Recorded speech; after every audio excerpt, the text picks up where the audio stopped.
Hello and welcome to the PC Perspective Podcast. We're at episode 682. This is being recorded on June 22, 2022. I'm 22.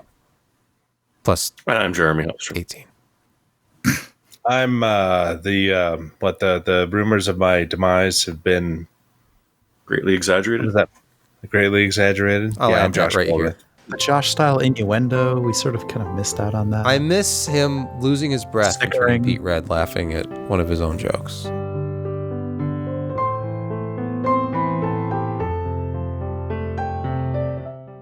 I'm slightly more orange this evening. I'm going to be Brett Van Spurnberg. Yeah, there was huge controversy before the show as to whether Brett was too orange or too magenta. Orange man, Green. bad. Green, equal to cyan, orange man bad. We'll let you cyan, decide. Green. You can support the show and podcast distribution by going to patreon.com/PCPer. And there you will find that you can access an exclusive community of PC Perspective stalwarts. Is that the right word? I'm not sure. But we're going to move. Thankfully, after a week off, Josh is back. And we're going to go to the Food with Josh segment. I dare not call it Burger of the Week because of what he's been up to lately. It's not a burger of the week. No, we did something a little different. They did something a little different. This one's called the Heart Attack. There was no gravy involved. So, I can't say that it was that much of a heart attack, but it was still really good. It was a all beef hot dog, nicely done in a thick bun, covered in fried chicken chunks, spread about with some really tasty blue cheese, and then all of that covered in hot buffalo sauce.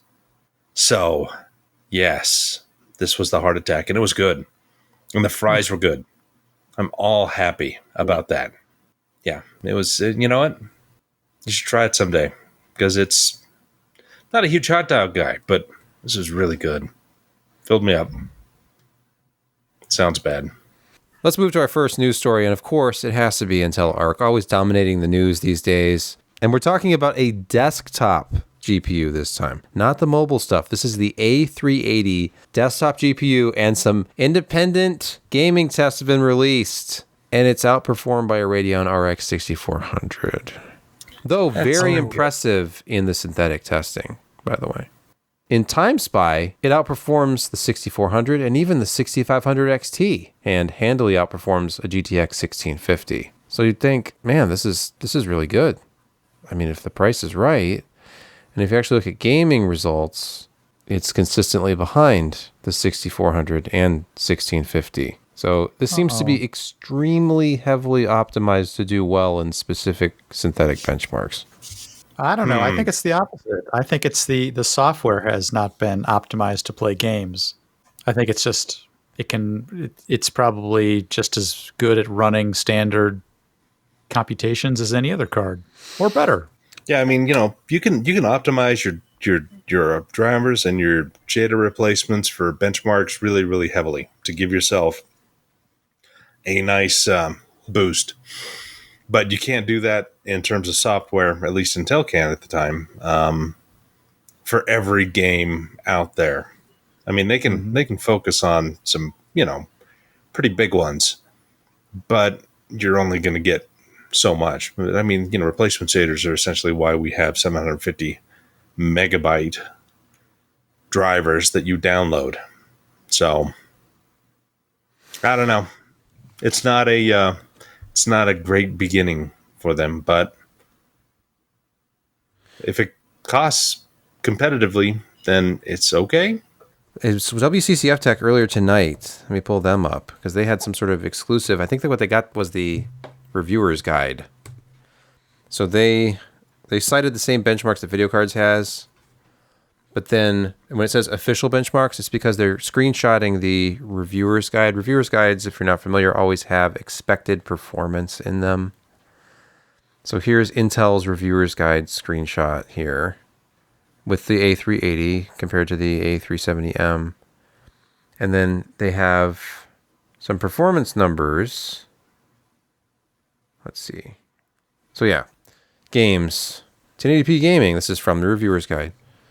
They claim that in, say, Control, at the same settings, the A380 was getting 67 frames per second, while a 1650 was getting 75, and a 6400 was getting 72. So actually, this is kind of echoing the same thing. Battlefield 5, again, behind both of those cards. Hitman 3 behind both of those cards. PUBG, significantly behind. So, yeah, there's a couple of instances, like allegedly in Naraka Blade Point, it was getting 2 to 6 FPS higher than the competition. Ooh. But by and large, it is slower than a 6400 and a 1650, even in Intel's reviewer's guide. Yeah, that's not a high-end chip. Not a high-end card. It's time has come and gone. It was needed during the mining crisis, and now it's not really needed. It's because it will be soon the time of the battle mage. Okay. When they actually do pretend to care. Is it the right moment to say GPU prices are almost reasonable? No. Oh, they're... Why not? Go ahead, Josh. Josh. We can argue about this. I think they're way overpriced across the board. I think that you should not buy GPU. Do not support... Because here's the thing. There's a glut of GPUs out there now. They're just in stock, add to cart, buy it now. Yep. And there's still... Okay, just consider, and we'll talk about this later because I did a review of a 3050 recently, and I talked to the MSI rep, and I said, only thing about this card really is it's $20 less than a 3060 right now. You can get an MSI 3060 for $379 on Newegg right now. And MSI is selling... You looked at my pick, didn't you? No, I did a bunch of research for this review. Sure you did. So the 3050 from MSI that I reviewed is $359. Why on earth would you get a 3050 when you get a 3060 for $20 more? And then, even worse, right now at Best Buy, my pick last week was the XFX RX 6600 XT for $359, which is still $359 and in stock at bestbuy.com. You can just order it, delivered. It's not in-store only or anything. So for the same price as a 3050, you can get a 6600 XT, which is a significantly faster card across the board. So you're arguing that they're overpriced by showing cards that are not overpriced as compared to one overpriced card. No. If you Damn you and your logic. If you look at the in-stock cards, the stuff at like the $200 range is still your 6500 XT. I don't know. It depends on if you want a card or not. I look and see things like sale $999 for the 6900 XT. Like, yeah, I mean that's the MSRP. But there was one that was under 750 for a 6900 XT today. Okay, that is a good deal. Should I go grab one for $899? No. Yeah, it's pretty good, but not amazing. No. Let me see what other ones are there. It's been 10% off. It's been 2 years. Newegg had a sale today, and I mean their sale was 3080 12 gigs for under MSRP. You can get 3090s for $400 under MSRP. Yeah, but MSRP on the 3090 is insane. Yeah, but look, you even get another $150 off. It's still overpriced. I mean, I still wouldn't buy one, but that 3050 is too expensive. That one's too expensive. That 6500 XT for $199. That's fair. Unfortunately, yes. That's where we are. We're to the point where the best deal going for a affordable graphics card is still the 6500 XT, even though we have widespread availability of GPUs now. Yeah, I don't know. They're drifting downward. 3060 for $379 is a fairly compelling product.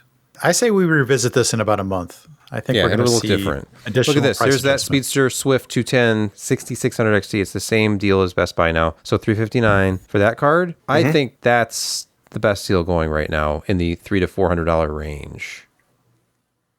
Because unless you're doing ray tracing, it is faster than a 3060 quite often. But less memory. But you don't need more memory. Why would you need more memory unless you're playing for a Crisis GPU 6. like this? Then you wouldn't. Crisis Okay, you're going to be GPU bound before you run out of RAM in the $300 to $400 range. Yeah, but it'd be even worse if I ran out of RAM. Yes, it would. Hey, I just got Yesterday, I just got an EVGA queue update on the reservation. They don't have a queue anymore. That's the update. I know. Yeah. That was the update. Yeah. It was like, you know what? The card that you wanted, it was a 3080 non-back. Josh, you bought the back one. Okay. 3080 non-back. Mm-hmm. And basically, they never had it in stock. So I never got an update. They basically said, we're probably not going to get that. We have stock on other cards. Go buy one of those. That was kind of the message. We have to pay our respects to the non-pro AMD Threadripper. It's no more. AMD has put a nail in the coffin, or the final nail in the coffin, I guess, because it had been a while. It's been since, 2019? Since they released the Threadripper 3000 series. And we had the Threadripper Pro, which were a Lenovo exclusive, but they're getting widespread availability, I think, by next month. I saw Josh had retweeted Falcon Northwest is going to be offering Threadripper Pro workstations. Yep. So they'll be sending them to system integrators as well. It just brought back old memories of IBM, just sort of saying we're the only ones allowed to sell this. Yeah, exactly. Is Lenovo the next IBM? Wait, no, they bought the IBM computer. Yeah, they bought the hardware part off IBM and apparently some of the philosophy. All right, so Threadripper's Pro future is a more expensive one, writes the Register. What AMD didn't say is that the Threadripper Pro CPUs and accompanying parts are more expensive than the non-Pro versions. They were more enjoyed among the consumer set. They're simplifying the platform, AMD said. I thought they was really saying we're not wasting wafer space on this non-Pro thing anymore. Well, yeah. I mean, if you can sell the same product for more with some more features enabled, why not? Yeah, exactly. And I don't think their workstation stuff has been selling as well as they were probably hoping, and especially back before we got the chiplet Zen 2 and Zen 3s, which could get up to 16 cores, 32 threads. I think that took over a lot of the workstation space that the Threadripper originally was dominating with their, you have all these lanes of PCIe and memory channels and all these cores and threads. I think demand for that has dropped fairly dramatically for them. It's still an okay sector for them because margins are still good, but yeah, I don't think that it is the moneymaker it was when they first introduced it, and it was a very cost-effective, high core count, high thread count, high PCI lanes implementation, and now we've got pretty darn good 5950s out there that takes up that space. Well, this article right here is the overarching question, isn't it, Josh? Where is HEDT nowadays? Consumer desktop CPUs have basically become HEDT at the high end. And there you go. Mm-hmm. Yeah, there you go. I mean, it's a great product. Don't get me wrong, but it's pricey, and I mean, people are probably looking. It's like, why don't I just get an Epic-based server instead of this? We heard about PCI Express 6.0 recently. They're already on to 7. And by the way, tonight you heard it first. I am announcing PCI Express 8.0. Just double all the numbers from 7.0. Perfect. You madman. They have a graph. No. I think you're wrong. They're going to revive microchannel, and you think I'm joking. Okay, I might be joking. They're going from 16 gigabytes per second to 32 gigabytes per second from 6 to 7. So naturally, that's nuts. 64 gigabytes per second will be the 8.0 standard. I saw this and immediately thought... the specification itself will be released in 2025. That's 3 years from now. So we'll see an actual implementation in like 2026, 2027. We're going to be PCIe 11. How much bandwidth do we need? Let's spice things up with some rumors. AMD Navi 3X with even more cores than Navi 31, all based on rumors, of course, rumored specs about things. This is something that would potentially have up to 16,384 shaders. How many shaders do we need? Oh, sorry, I was a callback. So if we look at the rumored specs for Navi 31, that's RDNA 3, multi-chip module with 12,288 stream processors, 24 gigs of GDDR6, 384-bit memory interface.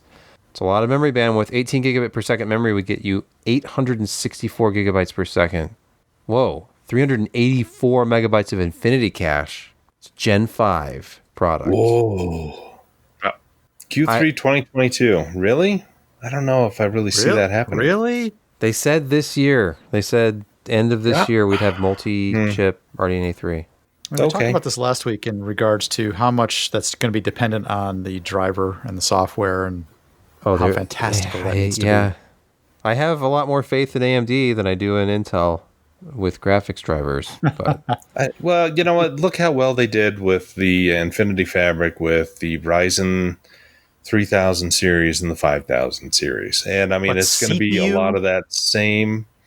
I know it's a CPU, but yeah, it's different. They can. It'll probably be on an interposer rather than, an organic pin grid array like they have with the Ryzen. So you're going to get faster hardware? Infinity. What? That's the hardware. I was thinking about the instructions, but please continue. It's going to look like a monolithic die to the driver. Mm-hmm.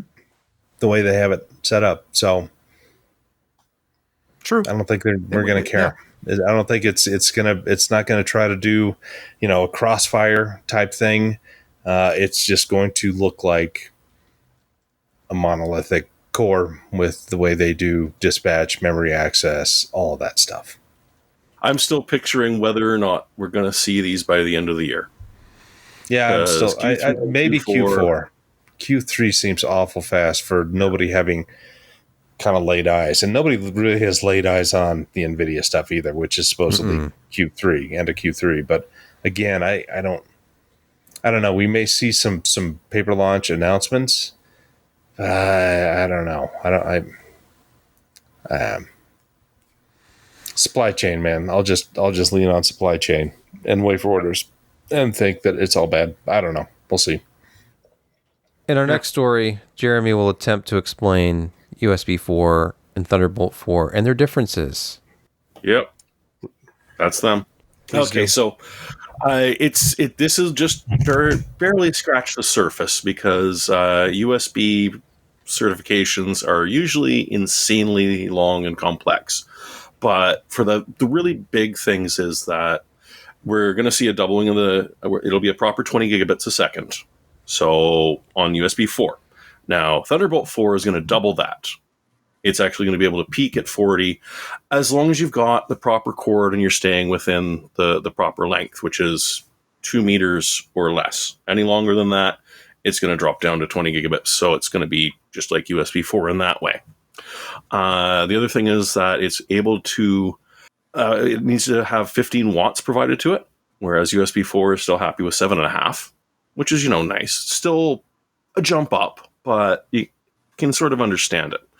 The big thing, and it gets really bizarre because, like, Intel's Maple Ridge Thunderbolt 4 controller isn't marketed as USB 4 compliant, but it is compatible, and some of their other SoC are actually certified. So they can do Thunderbolt 4, but they're not technically USB 4, even though they might be. The ASMedia controller that everyone's expecting to be like the number one USB 4 controller, well, it's not even on the certified list yet. You need a port to plug it into. But there's one trick that USB 4 can do. Now, it doesn't need to do this in order to be certified, but it is capable of doing PCIe tunneling.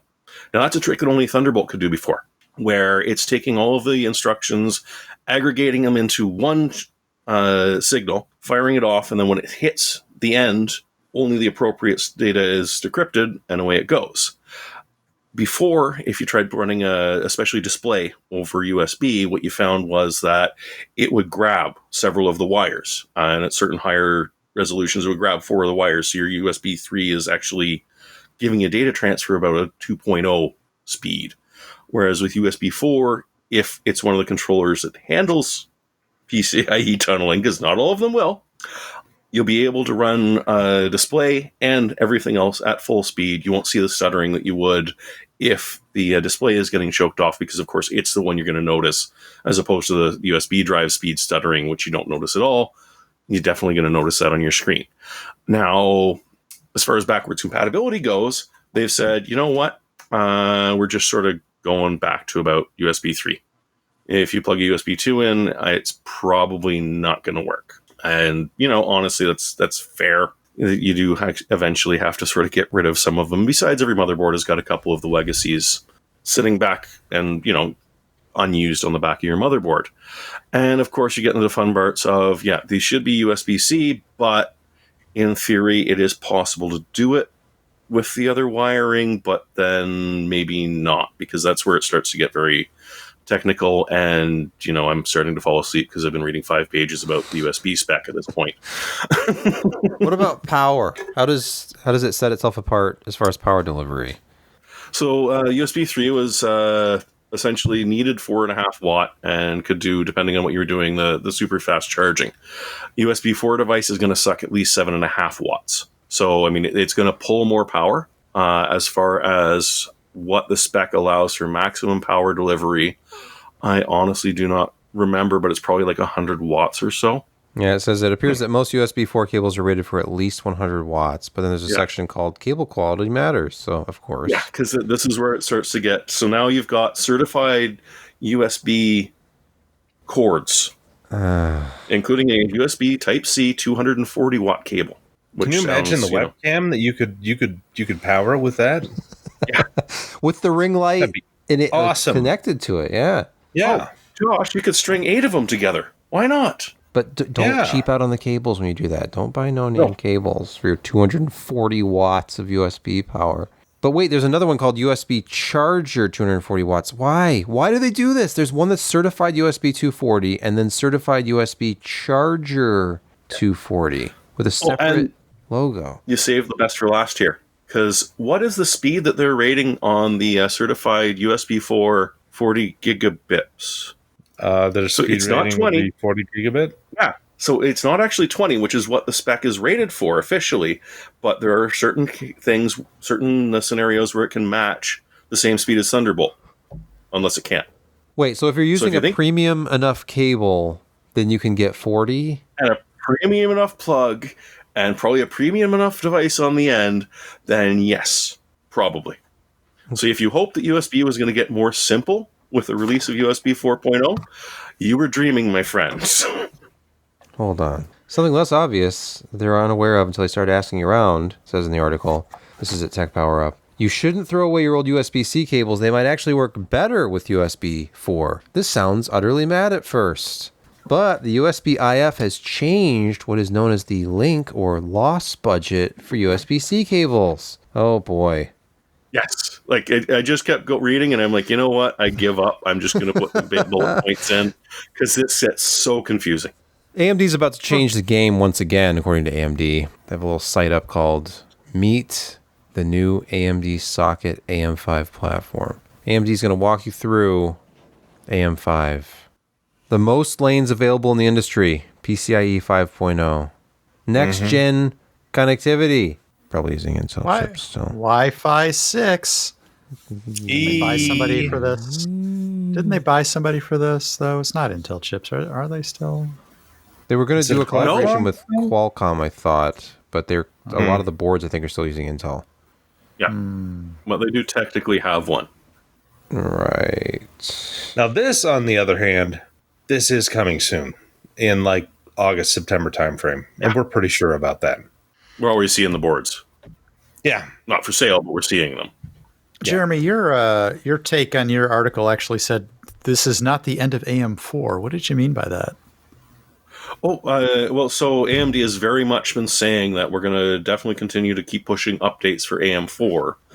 And I would be honestly shocked if there weren't a few more AM4-based motherboards sitting ready to be released, and then they got stuck somewhere, and now BioStar or Asus or whoever are stuck with them. And it's like, hey, yeah, I know that the 570 is the newest, but we've got some new 570s for you to buy. They can do neat tricks. You know, how about from AMD? Sorry, Josh, go ahead. When you've got a 5900X selling for under $400, that's still a pretty good processor and a pretty good upgrade for a lot of people. And I can see the AM4 being popular for people that still have lots of daughter cards. Because if you'll notice on a lot of the boards that they show off, they've sort of gone with, 2 PCIe 5.0 slots. There you go. That's all you need. What else are you going to do with the damn things? Which is totally and completely fair. Consider this. According to a WCCF Tech rumor from a few days ago, AMD might be considering Zen 4 desktop CPUs with DDR4 compatibility for existing AM4 motherboards. Is this just too good to be true? Doesn't make sense. Doesn't make any sense. Bridge too far. Bridge too far. According to an AMD CPU reseller, says Greymon55, also the source of, I think, the last rumor we looked at, AMD plans to have AM4 DDR4 compatible Zen 4 products. But it's just a plan. Not sure if it will be available. I think it's over. I think AM4 is over. It's just wishful thinking. All right, it's moving away from hardware to the beautiful world of antiquated software. I love this. Adobe. This is hot. Adobe is the devil. Adobe. You remember when Adobe Acrobat used to be like the biggest security risk on any machine it was installed on? Well, I got news for you. They have implemented CEF in some sort of a way that apparently antivirus programs scanning PDF files can crash their executables that are always running in the background but don't actually need to be. Well, unless you ask Adobe, in which case, of course, both those executables always have to be running.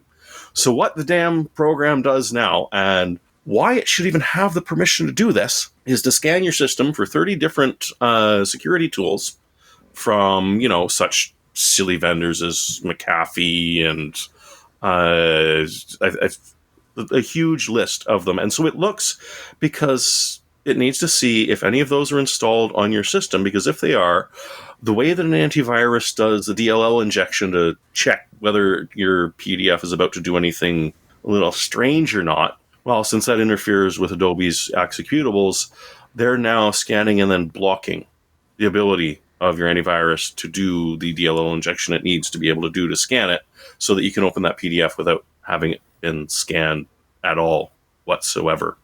Wow, that doesn't sound like a problem. Well, not for Adobe. Makes perfect sense to them. I can see why you were laughing. Using an Acrobat Reader.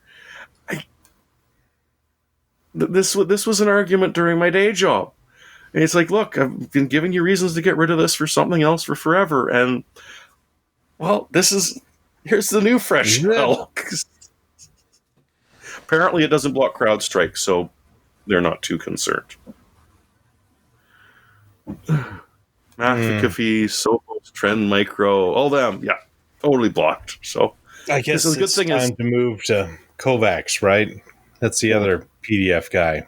Or Nitro does one. Nuance. Well, Nuance is Kovac. Yeah, that's right. Sorry, they keep changing their name. I never remember which one it is now. They got bought up. Yeah,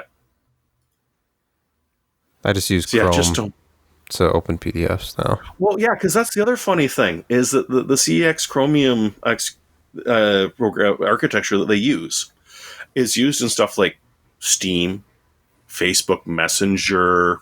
I think Amazon Web Services uses it. Stuff nobody uses. These people have issues with this. Just Adobe. Just Adobe. And I've hated their necessary software for so long. It's not necessary anymore.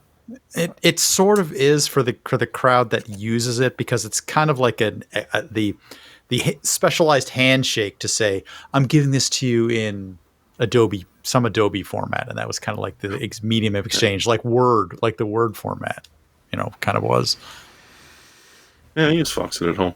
Another uplifting story in our security corner. If you're using older, vulnerable Cisco small business routers, throw them out, because there's a severe security flaw and it won't be fixed. And it's your fault. This was actually two flaws, right, Jeremy? This was one that was... This was one that you could only exercise if they had LDAP turned on, which isn't all. It isn't not every environment is going to have LDAP. Many do, but not all of them do. That was one variant of it, but the other one was even more dastardly. Do you have the info on that one? Let's see. Scrolling. Well, this one was with the web management interface, and deliciously and finely crafted message to the web management interface URL would result in total pwnage and allow you to have root privileges on the device and pretty much have your way with it and do whatever you wanted with the traffic flowing through it and grabbing it and, doing whatever you thought was necessary. And this one is not going to be patched. I'm half tempted to get my first D-Link router with the 10 megabit port on it and plug it in and see what happens. You might be entirely safe or completely pwned within minutes. One of the two. There is no in between. No, there is no in between. So, yeah, an attacker could, quoting here, attacker could exploit this vulnerability by sending a crafted request to the web management interface. Successful exploit could allow the attacker to execute arbitrary commands in the affected device, stop and restart, cause a denial of service, and they're disclosing that these slews of vulnerabilities will not be fixed in any time. So just take that piece of hardware and just throw it as far away from Wouldn't that be a 10 out of 10? This is only a 9.8 out of 10. Both of them are 9.8s. Oh, okay. You gotta skip it across the lake. I mean, be original. Please sink it in a deep pond or lake. Either one, pond or lake. Uplifting. I don't weigh enough to be used as a cannonball for fishing, unfortunately. But no, unfortunately, no. Oh, and there are some part numbers to this. We should probably read those out. This is the RV110W, RV130, and 130W and 215W. So if you have any of those, lose them. Now Jeremy's going to tell us about 2 games from Slytherin. And I don't mean the house. I mean the developer. I guess it is a house, but it's a development house and not a... Could be Slytherin, too. There's an E on the end. Oh, okay. Honestly, I don't know which came first. I would almost expect Slytherin did, though. They've been doing this for a while. But they haven't been able to get much in the way of, relatively big names for their games. So they've been designing their own sort of stuff. But they recently did really good stuff with Warhammer 40K. And getting them to give up a bit of a license is an impressive feat in and of itself. Games Workshop are, pretty much evil on the face of the earth. But they also got Starship Troopers, not the Heinlein novel, the movie. So if you're expecting some questionable civics lessons and interesting takes on society, no, you're getting the cheesy let's kill all the bugs one. So if you didn't like that movie, you're gonna hate this game. And there's no I liked it. I was an extra. I ran around Hell's Half Acre in Wyoming in Starship Trooper outfit and had a foam gun that I waved around. You sound vaguely like you're actually serious about this. I believe you. No, it's filmed that way. Yeah. Were you paid for this or no? My estimation of Josh just went up. Went up. As if it couldn't get any higher. My estimation of Josh just went up higher. But you never really saw me very much. I mean, if you squinted really hard in the HD version, when they're all running towards the brain bug, I'm very far out group that I run in and then I kneel and take off my helmet. And see, sadly, that scene is only in the HD DVD version, not the Blu-ray. So you need to get an HD DVD player and that disc. Because it was in the interlacing, it was lost because of the 1080i signal versus 1080p. Josh was 2 scan lines tall. Yeah, and that just sort of wiped him out. Sorry to say. So if you want to be like Josh and be a Starship Trooper, it's kind of fun. It's really quickly paced, and like the cutscenes, because Slytherin, they spend more on the game itself. Scroll down. We'll do medieval second. Okay. Because probably people care less about it, unfortunately. But they're cheesy. It's got the scan lines. All of the little cutscenes have scan lines and are, they're static images that move across the screen. And they capture just like the voiceovers as it's saying us rocket troopers with their deadly payload. And it's ridiculous. It's over the top. The voice actor they got doing it almost pulled it off, but not quite. He doesn't have quite the same ridiculous as the movie does, so you can get a little bit annoying. So it's your normal RTS one, no base building. The most that you'll do is take over or reclaim an area from the bugs and get some supply points so you can bring a couple more troops down, and they might force you to drop a building so that you can build those troops. The only reason is because if you're off somewhere else on the map and the bugs come and wipe out the base, well, you got to go back and just drop it again. It doesn't cost you any money. You're not mining anything. You're just shooting and killing bugs. Except, now if you look at this screenshot here, the one back there, there's an inverted triangle above the troopers' heads there. Now, that gives you experience level. So he's got 2 dots, so he's about to become level 3, at which point he'll either learn how to throw a grenade with an explosion radius larger than he can throw it. Good for killing bugs, but don't stand near where you threw it. Or a shotgun. It'll take out a whole bunch. But the bottom part, where you see a little green circle, there are lines of fire in this game. If you were to stack those guys behind each other, only the front line would fire. The second line knows friendly fire is not, and will refuse to shoot. So you have to spread out and make sure you got clean lines of fire, which is also exactly what the bugs want, because they want a nice clear run at you. So you start out with the mobile infantry as normal. You pick up engineers at some point, which have short range flamethrowers, which are really effective, but can also drop a heavy machine gun post.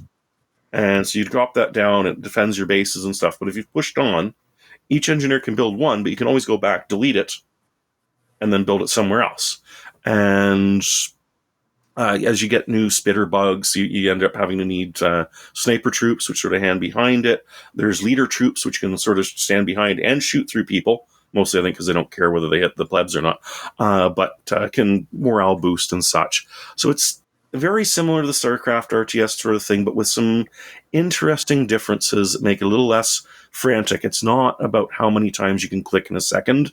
It's more about, are you actually smart enough to sort of push out and, take territory and realize that you're going to lose the stuff behind you and plan for that. They do eventually seem to pick up powered armor and some interesting mech-like things, but that also means the bugs are a hell of a lot tougher and stronger. Yeah. Yeah, and drop plasma on you because they're upset. Like that big machine gun guy right there. If you don't move him, he will immediately die, because that's where a plasma bug's blast is about to hit. And it will kill just anything. These things take out starships. So it's fun. It's quick. I didn't finish it, but I don't think it's going to take you a lot of time to do it, because the missions are pretty quick. You're not stuck, building up a base for half an hour, 45 minutes, and then losing it all because you mistimed a couple of clicks. It's a little more flow. You get some chance to hold some spots, build up some reinforcements again, and go out. So, I mean, it's about $30. So basically, it's not Frostpunk. No. No, it's sort of the opposite of Frostpunk in ways. For one thing, you don't feel guilty if anyone dies at all. That's good. Frostpunk, you might. Now, the one I had more fun with was Field of Glory 2. Now, they've done a few Field of Glory 2s. This is specifically the medieval one, which came out 5 or 6 years ago, but they've been pumping out DLCs for it. So whereas originally it only went up to the 1300s, they've pushed it all the way up into the 15th century, where you're dealing with the advent of gunpowder troops and the Swiss and their bloody pikes and halberds. It's very much a tabletop war game. Jauntily colored uniforms. Oh, they do have jauntily colored uniforms. But it's very much a tabletop war game. So without having to own miniatures or clean up afterwards. Things move very slowly. Terrain is a huge thing where, you can hide stuff in it. Like the question marks that you're seeing there means that, I'm not close enough to be able to know if there's any troops hiding in there or not. But the thing is that a bit of a marsh can disrupt a phalanx of heavily armored pikemen just as much as getting charged in the back by a bunch of winged hussars. Right? They just literally cannot maintain cohesion trying to sludge through a swamp. Same thing going up and down a hill. So terrain is not just about elevation and such. It's literally, there are some troops that you want them to live in the marsh. If you're a light crossbowman and you get out of the marsh, something's going to step on you and you're not coming home on the shield or otherwise. If you're a knight and you've got a wonderful charge, but that last square, is broken terrain, you're not going to get the charge because, well, your horse is pulled up and refused to finish the charge. If you're heavy swordsman, don't hang out in the trees. Pikemen or even peasants will kill you. And the victories for this, and of course everything is set up, if you're familiar with the layouts of the war games, it's not so much you have to slaughter everything on the field. It's that you have to get a certain amount of the enemy to rout. Because after all the people have routed from the field, your nobles aren't going to stick around and fight on their own. They got better things to do. So a lot of it is pushing and attacking people in certain ways, because there's a check where essentially when you hit someone on a charge or a melee, there's a chance that they go from a steady troop to a disrupted troop. So disrupted troops, their phalanx is a little bit scattered, so they're taking some penalties when they're fighting. You can then get fragmented, in which case, not only can you not fight as effectively, you can't move as quickly if you manage to disengage, and the soldiers will flat out refuse to charge something. After that, well, you're shattered. Once you're broken routing, off you go. The whole idea is to get 40%, at least 40% of your enemy to rout, although it has to be at least 20% more than the number that you've lost. I mean, as I said, tennis was a thing back in the Middle Ages, and that's sort of the score thing. So it's a hell of a lot of fun if you're into this sort of thing. It's really well thought out. Slitherian spends a lot of time explaining what each troop does, how they're effective in certain circumstances and how they're not. They do it with an advantage mechanic, which is in the game. So Spike Spearman, really good on defensive, not so great at charging, unless you're a special one that can charge. And once you get into melee, you're stuck there until either you break or they break, or you can manage to hit them from enough other sides that they just collapse. If either you like war games or you don't. If you do, this was well done. Again, the base game is $30. Each of the DLCs is $15, but right now you can get all of them for about $80. And the nice thing about the DLCs is it's not just, several hundred different troops, both from existing civilizations, but further into the future, there's entire campaigns. If you want to go on the Fourth Crusade, that's one of the campaigns. If you want to be dealing with the huge Swiss Bavarian uprising, that's another one of the campaigns. If you feel like being Saladin and trying to reclaim the Spanish Peninsula, go for it. Those are one of the campaigns. So there's a lot of fun. Some good replayability in that. And if you're really silly, one of the things I did was there's a time warp where you can just sort of pick any army and put it against any army. So I picked some Swedes from the 1500s with some rudimentary handguns and some serious crossbow and axe infantry, and put them up against the Roman legions. And well, Rome's tough, but they ain't that tough. I feel like we don't have to talk about this graphics card because we did earlier. There's the MSI card I reviewed, which is physically identical to the last, let's see, it was the Radeon RX 6600 XT Gaming X that had this exact shroud. Like one other pair of cards I can't tell apart here. But obviously lower performance than the 6600 XT. So you can see in a game like Metro Exodus, where the 3050 is almost identical to a 1660 Super. Ooh. To the 10th of a FPS on average across 3 runs. And then you have a 3060, which is pretty far ahead in this game anyway, and then a 6600 XT, which is at the very top. And that's pretty much how it was the whole thing. Like the top 3 cards don't change. The top 4 cards don't change. And you have the 1660 Super just behind the 3050 all the time. Oh, and if anybody cares, the power draw is just a little bit lower than a 1660 Super. So you're getting a frame or two better for about 6 watts less. What's not to love? 2 years later. It's all that RTX scores, man. Yeah, I guess. Temps were great. I mean, it's such a big cooler. It's the same cooler as their 6600 XT, and it's being slapped on a 3050. So I was getting a maximum of 63C on the core in a 22.4C room. And the hotspot was 75.3. And that's when I did like a hour-long gaming test, I think. That's super low. Very, very low. Yes. So, but again, the problem is just pricing right now. Like this is 359. Well, so is a 6600 XT right now. So is, I mean, look at just the comparison of cards on Newegg from in this price range. A 3050, the cheapest one at this time was 329, which is a better deal honestly than this one because the XC Gaming is an overclock card and has almost identical performance. And then you have a 3060 for $20 more, and then for the same $20 more, you had a 6600 XT after promo code, but again, those are down to $359 now. So it's just weird. $300 to $400 range graphics cards are weird right now.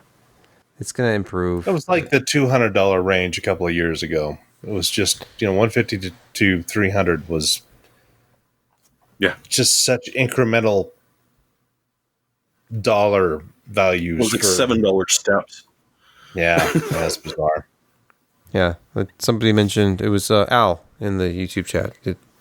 If you need NVENC, if you need the hardware encode decode support, that's it. I don't know. 250 is asking a lot, though. That's the crappy thing about it. I mentioned this at the beginning of the review. This is the state of entry level graphics right now. The only thing that NVIDIA offers lower than this is previous gen stuff. We're talking GTX 16 series, which was a companion to the RTX 20 series.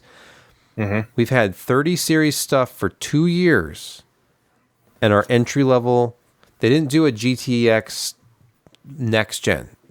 They still are leaning on 2019 parts, and you have the 3050. That's your entry level, and it's $329 and up.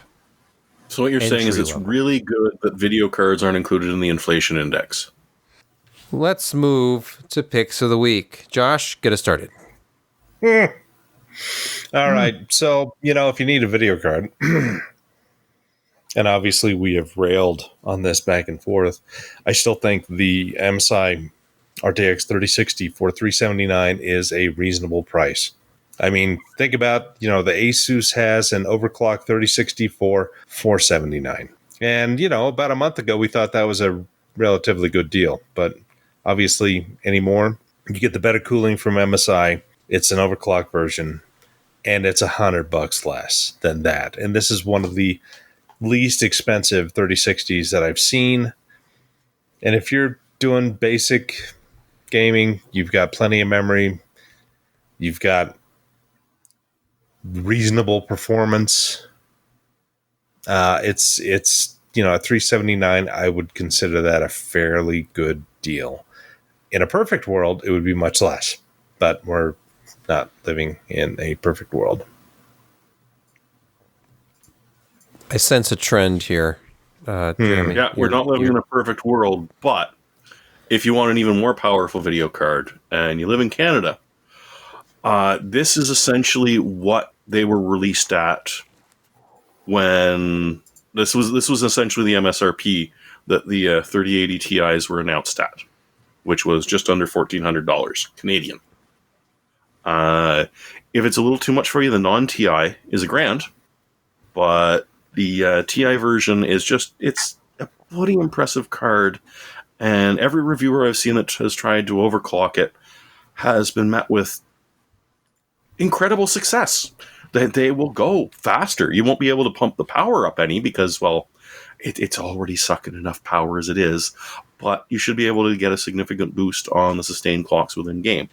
And seeing it at essentially what it was supposed to be is nice. It's not a sale, but it's MSRP, and it's MSRP. You can actually buy the thing. It's all over the place across Canada.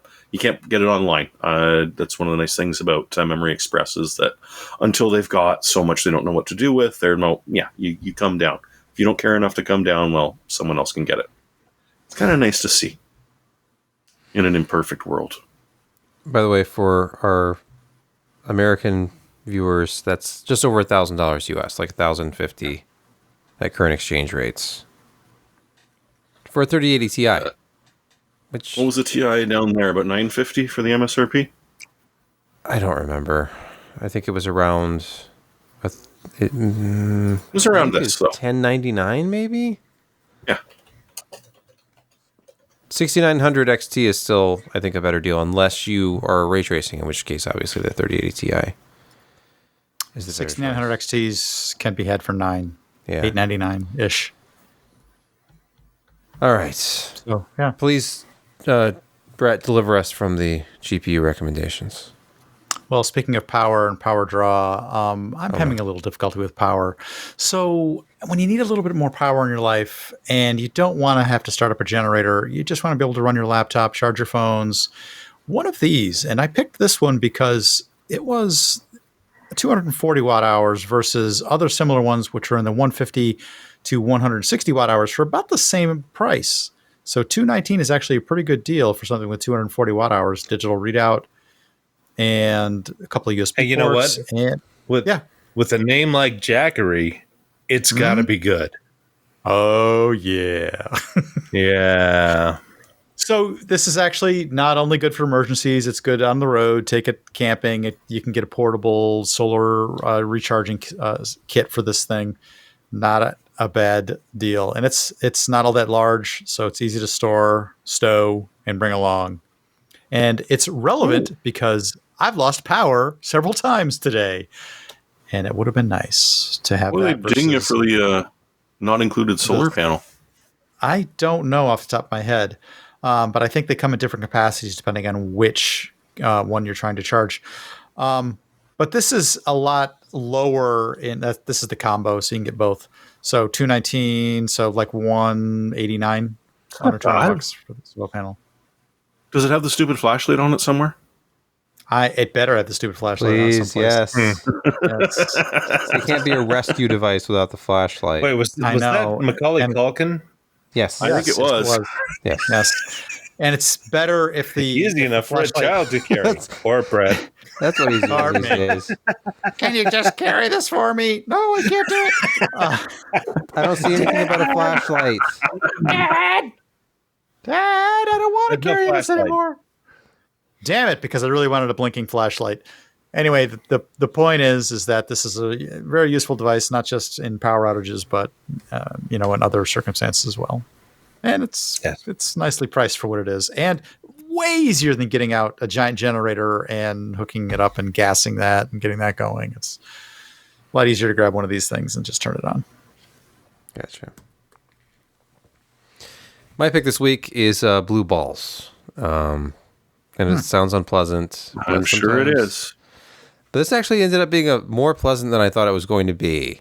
And of course, I'm referring to the Noodle Neon, which are available in wild colors, including this. A blue golf ball. Are you kidding me? It's actually pretty easy to find. Because think about this. Yellow used to be the high visibility golf ball. But orange used to be the high visibility. Well, if you're playing with like leaves and things on the ground, a lot of silver maples around, light. Well, those aren't yellow, but. And the pink ones were also easy to find, and no one would ever take it from you. That's true. Yeah. But my father-in-law gave me a sleeve of these because he's always buying kind of odd stuff that he finds is his style. And my son's favorite color is blue, so I took my son golfing for the first time this morning. And he played with a Noodle Neon blue, and he didn't lose it. He played around the entire course with me. It's a 9-hole course without losing a single ball. That's impressive. Very impressive. I think he has natural talents once he learns how to aim, because that concept, I'm like, no, look, your club face, and then he would aim even 40 feet more to the left, like, no, and then he's aiming like onto the next fairway. Like, no, rotate. Maybe he's got a really good slice. No, when he makes contact, he chipped on to 2 different greens, and he actually almost made about a 25-foot putt as well. So wow, I'm impressed. We won't count the 40 shots from tee to green to get to that point, but we now know your retirement plan. Yep. I don't know. I don't know if I have. Golf or else, kid. You get really good at it. I'm starting him late because Tiger started at like 2, and he's 6. But well, that's our show tonight. Thank you for tuning in, listening, watching, or both, or some combination of those things that I just said. Words fail me, but they keep coming out of my mouth anyway. And that's the essence of podcasting just sound really like you meet. I don't know what I'm saying. You can just dig Sound that and deep. fury signifying nothing. Oh yeah. Yeah, it's important to you just throw in buzzwords if you don't know what to say. Nobody wants to hear you say so just throw in some buzzwords or just say like. Say What if like it's an a million artisanal- Sadly, times. it'll get you promoted higher up on the YouTube recommendations. Just If be you really literally just sat negative. there and just say buzzwords, both positive and negative, for 10 minutes, and it'll be much higher rated than us. One hot take after another. Gavin Thomas says the show seemed pretty flawless today. What show Except for were that you power watching, outage. Gavin?